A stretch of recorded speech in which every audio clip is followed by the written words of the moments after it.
আসসালামু আলাইকুম। Giants moms kitchen থেকে জায়ানের মা। আমি আবার আজকে নতুন একটি রান্নার ব্লগ ভিডিও নিয়ে আসলাম। আজকে আমি রান্না করব হলো গরুর জিহ্বা ভুনা। গরুর জিহ্বা ভুনা দারুণ মজা হয় যদি একটু ভালোভাবে রান্না করা যায়।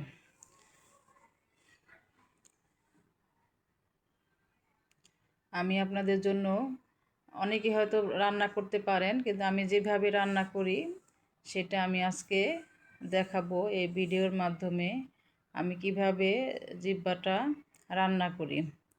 এটা ভালো মতো কষিয়ে রান্না করলে, ভুনা ভুনা করলে অনেক মজা হয় এবং সফট হয়।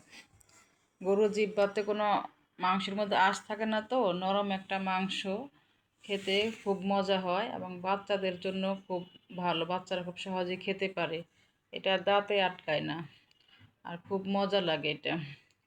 যারা পছন্দ করে তারা প্রায় বাজার থেকে কিনে রান্না করে এটা। আমি আজকে আপনাদেরকে আমি যেভাবে রান্না করি সেই রান্নার পদ্ধতিটা দেখাবো। আপনারা দেখবেন এবং বাসায় ট্রাই করবেন। আমি প্রথমে গরুর জিহ্বাটা আমি পানির মধ্যে দিয়ে রেখেছি কড়াইতে। এখানে কিছুটা লবণ আর অল্প একটু হলুদ গুঁড়া দিয়ে আমি জিহ্বাটা সিদ্ধ করে নেব, যাতে উপরের যে কালো অংশটা ওইটা আমি যাতে পরিষ্কার করতে পারি। আর হলুদটা আমি এর জন্য দিয়েছি যাতে কালচে ভাবটা না থাকে। হলুদ হলুদ একটা ভাব চলে আসে, দেখতে ভালো লাগবে, এর জন্য হলুদ না দিলেও চলে। এমনিতেও শুধু পানির মধ্যেও সিদ্ধ করা যায়, কিন্তু আমি ওই যে রঙটা একটু সুন্দর, সিদ্ধ হওয়ার পর রঙটা সুন্দর হওয়ার জন্য আমি হলুদের গুঁড়া দিয়েছি। আপনারা না চাইলে এটা হলুদ নাও দিতে পারেন। আমি এখন জিহ্বাটাকে সিদ্ধ করে নেব। সিদ্ধ করা হয়ে গিয়েছে, আমি এটা পরিষ্কার করে নিয়েছি। উপরের চামড়াটা ছিলে ফেলে দিয়েছি।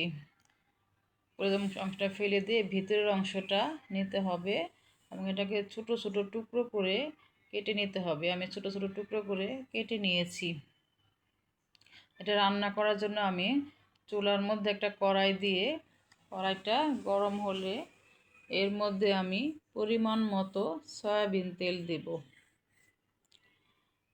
তেলটা একটু গরম হলে এর মধ্যে আমি পেঁয়াজ কুচি দিয়ে দেব। পেঁয়াজ কুচিটা দিয়ে একটু আমি নেড়ে চেড়ে দেব, নেড়ে একটু ভেজে নিব আমি।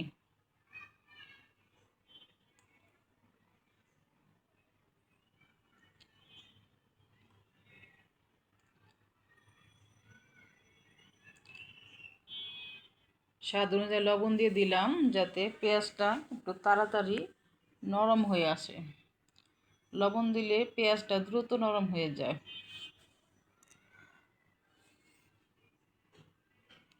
লবণ দিয়ে আমি ভালো করে নেড়ে পেঁয়াজটাকে একটু নরম করে নিচ্ছি। এর মধ্যে আমি তেজপাতা, দারচিনি, এলাচি দিয়ে আবার নাড়তে থাকবো। আমি একটু একটু করে মশলা অ্যাড করছি আর নাড়তে থাকছি। এর মধ্যে পেঁয়াজটাও নরম হবে এবং এই গরম মশলাটা পেঁয়াজ তেলের মধ্যে দিয়ে ভেজে নিলে একটু সুন্দর একটা সুঘ্রাণ আসে। আমি এখন আদা রসুন জিরা পেস্ট দিয়ে দিলাম। এটা দিয়ে আমি একটু ভালো করে নেড়ে নিচ্ছি।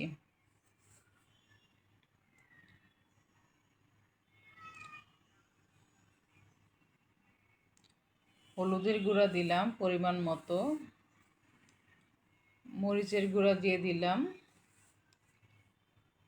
অল্প পানি দিয়ে আমি মশলাটাকে ভালো করে কষিয়ে নেব। যে কোনো রান্নার ক্ষেত্রে মশলাটা যদি ভালো মতো কষানো হয় তাহলে মশলার গন্ধটা থাকে না এবং রান্নাটাও মজা হয়। মশলা কষানোর উপর রান্নাটা অনেক সময় টেস্ট নির্ভর করে। আমি তাই মশলাটা ভালো করে কষিয়ে নিচ্ছি।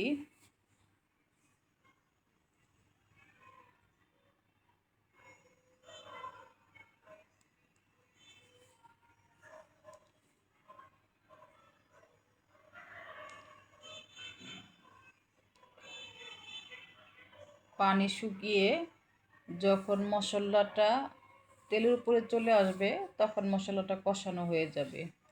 আমি পানি শুকানো পর্যন্ত অপেক্ষা করছি এবং আমি এটাকে একটু পরে পরে নেড়ে দিব যাতে নিচে লেগে না যায়।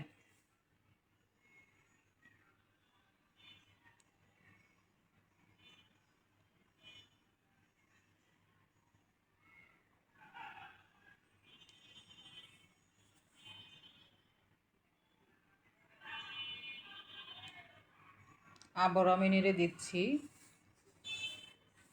মশলাটা ভালো মতো কষিয়ে নিচ্ছি।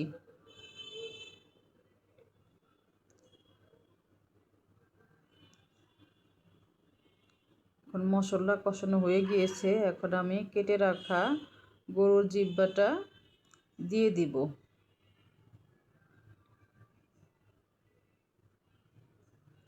এখন আমি এটাকে মশলার সঙ্গে কষানো মশলার সঙ্গে ভালো করে মিশিয়ে নিচ্ছি।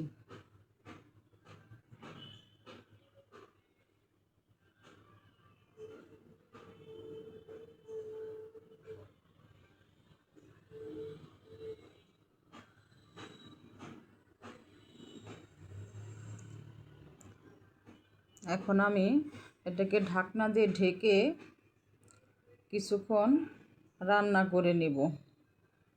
আমি কিন্তু এখানে কোনো পানি দেইনি।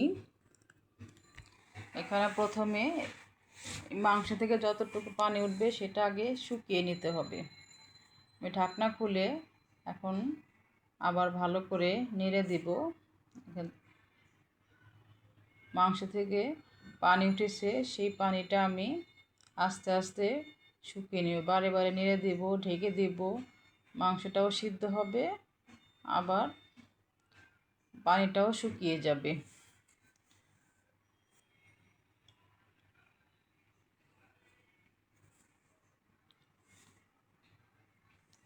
পানিটা শুকানো পর্যন্ত আমি এটাকে রান্না করব। আবার ঢেকে দিলাম।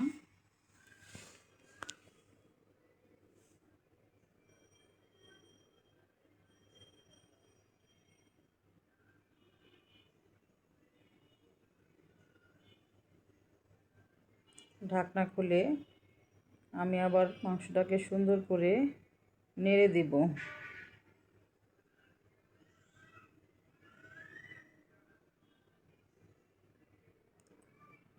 মাংসের পানিটা শুকিয়ে গিয়েছে।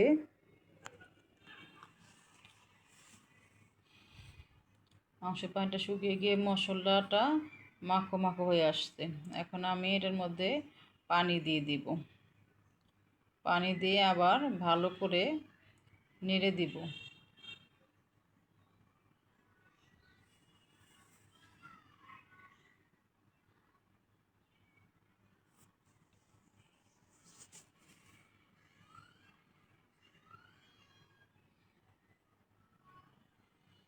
ঢাকনাটা ঢেকে দিলাম। কিছুক্ষণ পরে ঢাকনা খুলে আমি এটাকে নেড়ে দিব।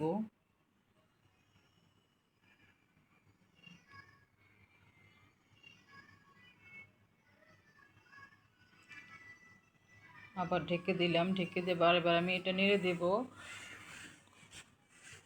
এটা সিদ্ধ হয়ে আসবে এবং ভুনা ভুনা হয়ে আসবে।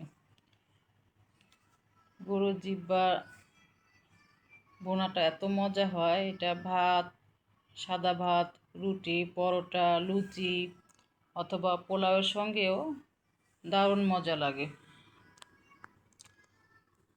বারে বারে আমি নেড়ে দিচ্ছি আর ঢেকে দিচ্ছি। পানি আস্তে আস্তে শুকিয়ে আসছে। আমি ঢাকনা দিয়ে ঢেকে দিলাম।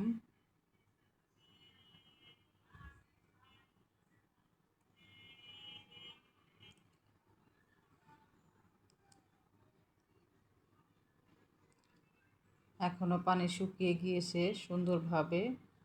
কালারটা অনেক সুন্দর এসেছে।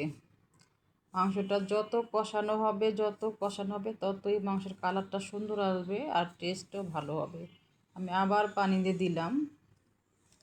আমি কিন্তু মাংসটাকে 3বার কষিয়ে নিলাম। প্রথমে পানি ছাড়া কষিয়েছি, মাংসের থেকে যে পানিটা বের হয়েছে সেই পানি দিয়ে কষিয়ে নিয়েছি। তারপর সেই পানি শুকানোর পরে আবার আমি পানি দিয়েছি, পানি দিয়ে শুকানোর পরে আবার আরেকবার পানি দিয়ে দিলাম। এবার পানি দিয়ে কষিয়ে নিলেই মাংসটা হয়ে যাবে। সুন্দরভাবে মাংসটা রান্না হয়ে গেছে, পানি শুকিয়ে গেছে এবং মশলা তেল সব মিলে সুন্দর একটা কালার চলে আসছে। এটা খেতে দারুণ মজা হবে। আমি এটা এখন নামিয়ে নিব। রান্নাটা হয়ে গিয়েছে, এখন পানি নেই। খুব সুন্দর একটা কালার চলে আসছে। আমি এখন এটা নামিয়ে নিব। আপনারা এটা ট্রাই করে দেখবেন, দারুণ মজা লাগে এটা খেতে।